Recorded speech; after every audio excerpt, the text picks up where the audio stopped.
Your name, site, very well known in Los Angeles. There's only one. How did you come to start writing that name? Where does it come from? I mean, I'm gonna be honest, like, I seen it. I seen the dude wrote Insight in a Canadian graffiti magazine. I think he's from BA.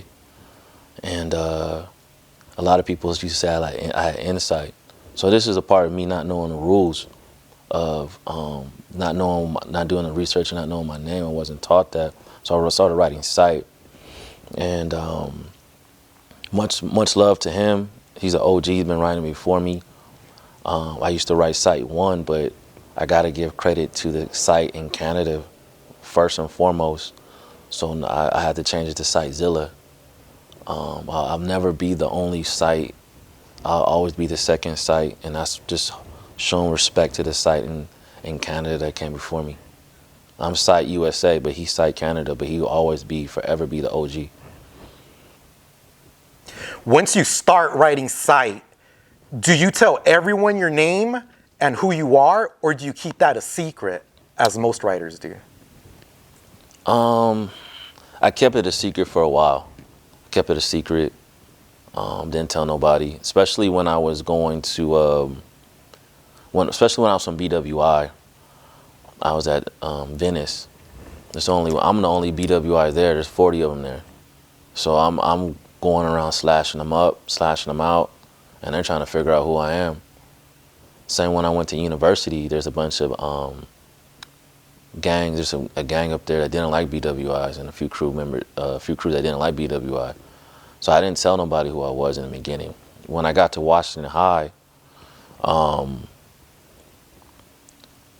people started knowing who I am because people like to talk, and I started hitting up UPN. So everybody wanted to know who Site was from UPN. And the UPNs, you know, let them know, like, that's him right there. And the word spread, and it was just like, what? A black guy doing graffiti? What? You know, so, yeah, the word spread. I didn't put it out there like that. How long after you started writing Site did you start gaining some momentum and recognition?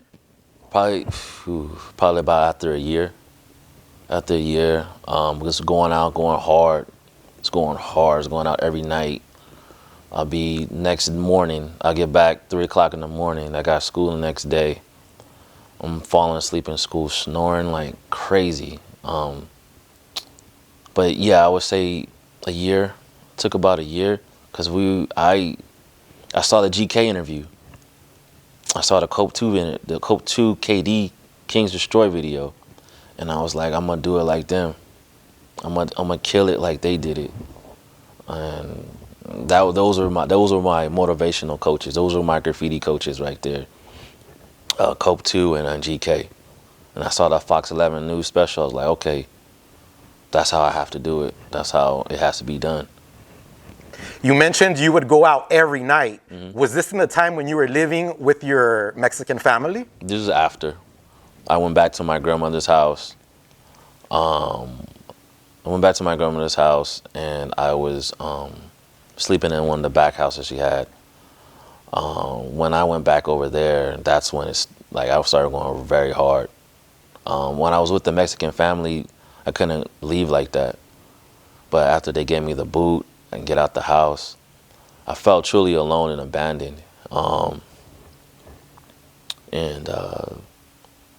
Went back to my grandmother's house, begged for her to let me stay there. And she did let me come back. And I was there, and I was going out every night, just getting it. Most of the time by myself. I'll get 2 5-gallon paint buckets of paint stick, backpack full of paint, jump on the 207 Western bus, take it up to the 3rd Street, take 3rd Street bus, the 316. I think it's the 16. Take that down to the LA River when it was really cracking. What do you tell your grandma? Where do you tell her you're going?